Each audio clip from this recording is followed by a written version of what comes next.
Kylian Mbappé a-t-il fait le pire choix en signant du côté du Real Madrid? On va voir tout ça dans cette vidéo. Salut à tous les gars, c'est Azial. Aujourd'hui, on se retrouve pour une nouvelle vidéo. On va parler de l'actualité du Paris Saint-Germain. Oui, dans cette vidéo, on va parler de l'actualité du PSG parce que le match face au Bayern approche et qu'il y a pas mal de choses à dire. Mais l'actualité principale de cette vidéo, ça va être de parler de Kylian Mbappé, notamment d'une déclaration de Marcel Desailly sur Kylian Mbappé, sur son choix de signer du côté du Real Madrid, qui pour Marcel Desailly, quand même, faut respecter le monsieur, un grand champion, un très grand ancien défenseur, a dit que pour lui, le choix Mbappé au Real Madrid était pas forcément l'endroit idéal. Voilà, c'était pas forcément un bon choix et que pour lui, c'était pas forcément l'endroit où il avait le plus de chances de s'exprimer, de se développer. Donc on va parler de tout ça dans cette vidéo. Bien évidemment, avant que la vidéo commence, n'hésitez pas à la liker, à commenter, à partager, à vous abonner. Ça fait toujours plaisir et ça aide pour le développement de la chaîne. Et nous, on va pouvoir y aller dès maintenant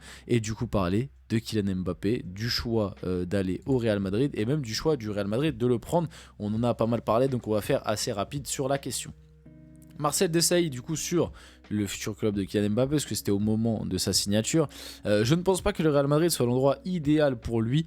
Et vous savez quoi, limite, j'ai envie de vous dire, j'ai envie de prendre que cette déclaration en compte, parce que le reste de la décla de tonton Marcel, elle est complètement lunaire. Je vous la lis, mais ne prenez pas ça en compte, oubliez cette décla. En gros, il dit, moi, si j'étais à la place de Mbappé, je signerais un contrat à 350 millions en Arabie Saoudite, puis je reviendrai la saison suivante pour la Coupe du Monde.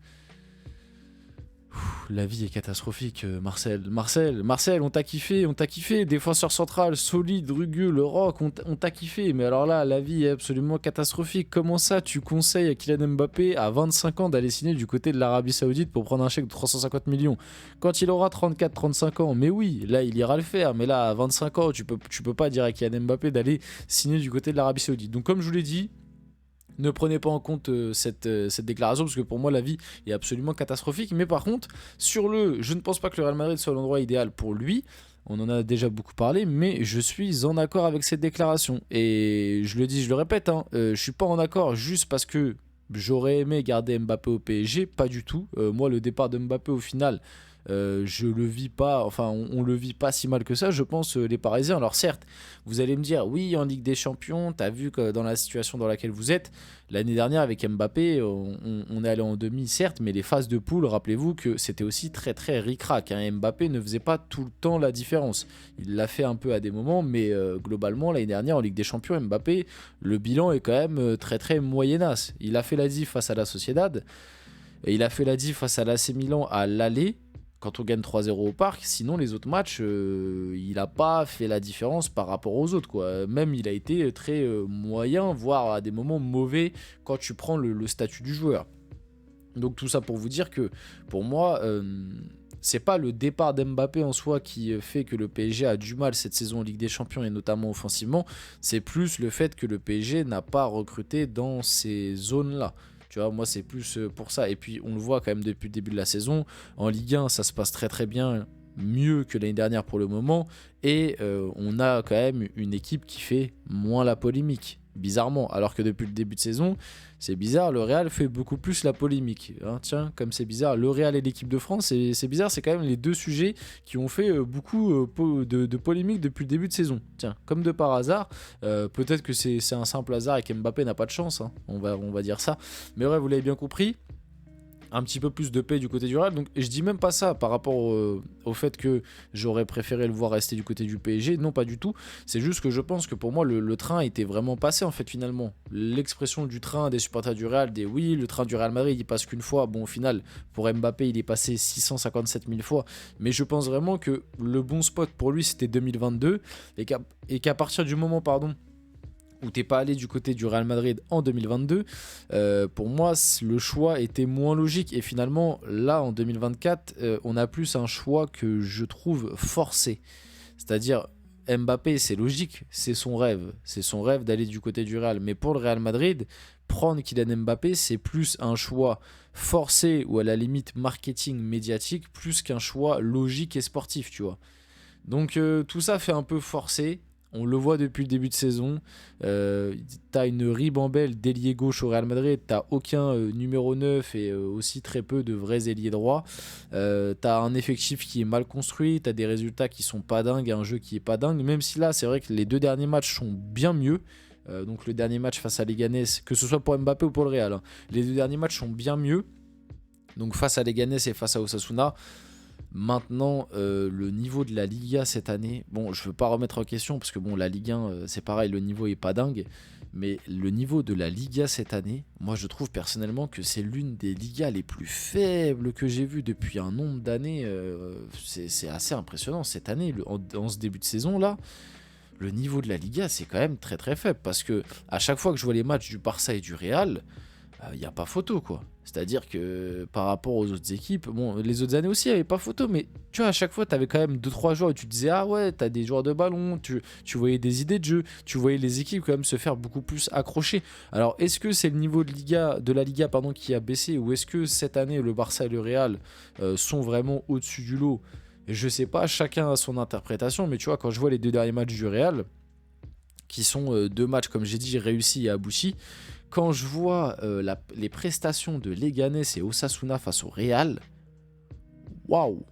Quand tu vois le premier but encaissé par Leganés, l'erreur du joueur là, de Leganés, j'ai oublié son nom, c'est complètement lunaire de faire une erreur comme ça. On parle quand même de mecs qui sont payés des centaines de milliers d'euros par mois. C'est absolument criminel de faire une erreur comme il l'a fait. Et c'était pareil face à Osasuna. Hein. Face à Osasuna, waouh! La prestation des mecs, c'était pas. Bref, ils étaient pas dans un grand jour, quoi. Donc je sais pas, mais pour revenir au sujet de base, oui, pour moi, c'était pas forcément l'endroit idéal. Au-delà de l'endroit, c'était pas, je pense, c'était plus le bon moment. Pour moi, le Real avait pas besoin d'Mbappé. Mbappé en soi fait un petit peu doublon dans cette équipe et ça peut se bousculer avec Vinicius. Et d'ailleurs, j'ai hâte de voir la suite un petit peu de la saison et de cette histoire parce que maintenant, désormais, Mbappé a repris son côté gauche. En tout cas, c'était le cas face à Leganés. Il est retourné côté gauche. Comment ça va se passer par la suite maintenant? Est-ce qu'à un moment, Vinicius va craquer à force de jouer en numéro 9? Parce que malgré tout, il est quand même un peu moins bon en 9 que quand il joue à gauche. Est-ce que Mbappé... Enfin voilà, moi je vous l'ai toujours dit, hein, Mbappé, partout où il passe, il a ce don-là. Par contre, ça c'est un truc qu'on ne peut pas lui retirer. Il a le don, partout où il passe, de réussir à tout faire pour que ce soit lui le boss et que tout tourne autour de lui. Ça a été le cas au PSG, ça a été le cas en équipe de France, et pour moi, au bout d'un moment, ça va être le cas du côté du Real Madrid. Et pourtant, depuis le début de la saison, il est pas bon. Malgré qu'il soit pas bon, et bah titulaire tous les matchs, 90 minutes. Bon, là, il est sorti à la 80e parce qu'il avait marqué lors du dernier match. Mais titulaire tous les matchs, quasiment 90 minutes. Et en plus de ça, là, désormais, il a récupéré son côté gauche. Bizarrement, avant la trêve de 2 semaines là, il y avait une info qui était sortie comme quoi Kylian Mbappé en avait marre de jouer numéro 9. Comme c'est bizarre. Il en avait marre de jouer numéro 9, il se passe la trêve et hop, premier match de championnat, bam, il joue à gauche et Vinicius est en pointe. C'est quand même... le hasard, des fois, fait bien les choses. Hein. Bref, on va passer un petit peu à la suite. Donc, le PSG, la seule équipe française à s'être inclinée cette semaine en Europe. Donc, c'était la semaine c'était la dernière semaine où il y a eu la Ligue des Champions, là. Et même au-delà de s'être imposé, bah, le PSG est dernier, quoi. Est dernier des clubs français. Alors ok, le calendrier qu'on a est bien plus dur que celui des autres équipes françaises et que même est plus dur que celui de toutes les autres équipes. Notre calendrier, on a le pire tirage de cette Ligue des Champions, ok. Malgré tout, je trouve que... Enfin, et je pense que c'est le cas de tout le monde, hein, les prestations cette année en Ligue des Champions, enfin pas les prestations, les résultats plutôt, parce qu'en soi, les prestations, je répète, c'est dur à analyser parce qu'en soi, les matchs qu'on a fait le PSG cette saison en Ligue des Champions, bah, le contenu des matchs n'est pas mauvais, à part celui face à Arsenal, où celui-là, c'est vrai que tu peux le rayer, ça a été une catastrophe sur quasiment tous les aspects. Mais à part le match face à Arsenal, contre l'Atlético, t'es dominateur, tu dois gagner. Contre le PSV, t'es dominateur, tu dois gagner. Contre Gérone, t'es dominateur. Enfin, c'est un peu ric-rac, mais t'es dominateur quand même. T'as du mal à la finition. Bon, au final, tu gagnes grâce à une erreur du gardien. Bah, t'as un problème, en fait, dans le dernier geste. Mais en soi, le contenu est pas mauvais. C'est ça le pire. Mais c'est les résultats qui sont catastrophiques. Et à l'heure actuelle, t'es 25e, t'as 4 points. Pour rappel, pour se qualifier en Ligue des Champions, enfin... pour être dans les 24 et du coup participer au barrage, c'est à peu près 9-10 points. Ça veut dire que sur les 4 derniers matchs, il faut que tu prennes 6 points à peu près. Il te reste Manchester City, qui certes est en crise, mais tu connais, ils sont en crise à l'heure actuelle. Face à nous, ils vont revenir dans leur forme de leur vie. On connaît, d'ici le mois de janvier, t'inquiète pas que City, ils vont péter la forme contre le PSG, j'en suis sûr. Là, tu vas affronter le Bayern chez eux, et tu vas affronter Salzbourg et Stuttgart, qui sont pas des matchs donnés. Moi, personnellement, même si Salzbourg prend que des scores, vu le PSG cette saison, j'ai très peur. En Ligue des Champions, on sait jamais, même si normalement on doit gagner, on va dire 3 points. Face à Stuttgart, j'ai vu Stuttgart en Ligue des Champions, c'est pas si simple que ça d'aller chez eux et d'aller gagner, tu vois. Face à City, je suis pas sûr que tu prennes des points. Face au Bayern, je suis pas sûr que tu prennes des points. Donc à l'heure actuelle, on est quand même dans une situation très compliquée, quoi. On va finir la vidéo là-dessus. J'espère que cette vidéo vous a plu. Si c'est le cas, n'hésitez pas à la liker, commenter, partager et vous abonner, les gars. C'était Azial. On se retrouve très rapidement pour une prochaine vidéo.